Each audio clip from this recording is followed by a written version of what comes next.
దానిమ్మ పండు విత్తనాలు తినడం వల్ల శరీరంలో రక్తహీనత తగ్గుతుంది, గుండెను కాపాడుతుంది, రోగనిరోధక శక్తిని పెంచుతుంది, చర్మం, జుట్టు ఆరోగ్యానికి కూడా చాలా ఉపయోగకరంగా ఉంటుంది. అయితే కొంతమందికి ఈ పండు తీసుకోవడం వల్ల ఆరోగ్యానికి బదులు అనారోగ్యాన్ని కలిగిస్తుంది. ఎందుకో ఇక్కడ తెలుసుకుందాం. దానిమ్మ పోషకాలు సమృద్ధిగా ఉండే పండు. ఇందులో vitamin C, vitamin K, folic acid, యాంటీ ఆక్సిడెంట్లు పుష్కలంగా ఉంటాయి. దానిమ్మలో సహజ చక్కెర అధికంగా ఉంటుంది కాబట్టి డయాబెటిక్ రోగులు పరిమిత పరిమాణంలో తీసుకోవాలి. వీరు పొరపాటున కూడా దానిమ్మ తినకూడదు. అలాగే గ్యాస్ట్రిక్, అల్సర్ వ్యాధి ఉన్న రోగులు కూడా దానిమ్మ తినకూడదు. వీటిని ఎక్కువ పరిమాణంలో తినడం వల్ల ఆమ్లత్వం పెరిగి అసౌకర్యం కలుగుతుంది. తక్కువ రక్తపోటు ఉన్నవారు దానిమ్మ తినకూడదు.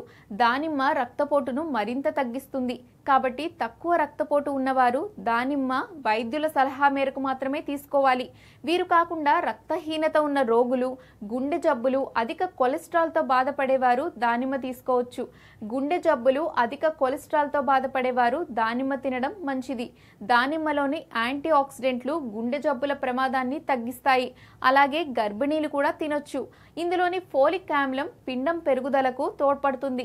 బలహీనమైన రోగ నిరోధక శక్తి ఉన్నవారు దానిమ్మ తప్పనిసరిగా తీసుకోవాలి. ఇందులోని విటమిన్ సి రోగ నిరోధక శక్తి పెంచడానికి సహాయపడుతుంది.